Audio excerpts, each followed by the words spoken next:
دوسرا مسئلہ قربانی کے حوالے سے لوگ یہ پوچھتے ہیں گوشت کتنے دن تک اسٹور کر سکتے ہیں, کتنا دن. تو اللہ کے نبی صلی اللہ علیہ وسلم نے شروع میں حکم دیا تھا کہ بقرعید کے ایام میں گوشت کھا کے ختم کر دیا جائے, اور جو بچہ ہے وہ یا غریبوں کو کھلا دیا جائے, روکو نہیں. بعد میں صحابہ کرام کو اللہ کے نبی نے اجازت دی کہ اس کو محفوظ بھی کر سکتے ہیں. تو یہ اجازت ہے, جتنا عرصہ چاہے آپ محفوظ رکھیں, کوئی گناہ نہیں ہے, لیکن ایک حد ہونی چاہیے. جائز تو ہے مگر اتنا کہ انسان کا ضمیر اس کو ملامت نہ کرے. وہ کہتے ہیں نا, ایک آدمی نے بقرعید کے 6 مہینے کے بعد اپنا بکرا دیکھا کہ جنت میں جو ہے نا وہ سارے قربانی کے جانور ٹہل رہے ہیں, اس کا ایک بکرا تھا بغیر ٹانگ کے, ٹانگ نہیں تھی, اور یہ لنگڑا جنت میں گھوم رہا ہے 6 مہینے کے بعد بقرعید کے.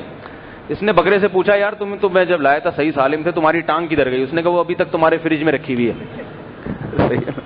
وہ جو ٹانگ ہے وہ ابھی تک تمہارے, وہ کھاؤ گے تو یہاں پہنچے گی نا. ابھی میں پورا نہیں ہوا ہوں, ابھی میں ریپیئرنگ ہو رہی ہے میری, جتنا کھاتے جا رہا ہوں یہاں پہنچتا جا رہا ہے.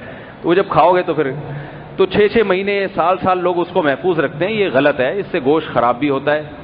تو کھائیں, کھلائیں, بس خود کھائیں, مہمانوں کو کھلائیں, غریبوں کو کھلائیں, ختم کریں. کہا بھی بہت زیادہ ہو گیا, مہینہ چل گیا, چلو بہت زیادہ 2 مہینے چل گیا, 6 مہینے, 8 10 مہینے, یہ پھر کنجوسی بخل کی بات ہے.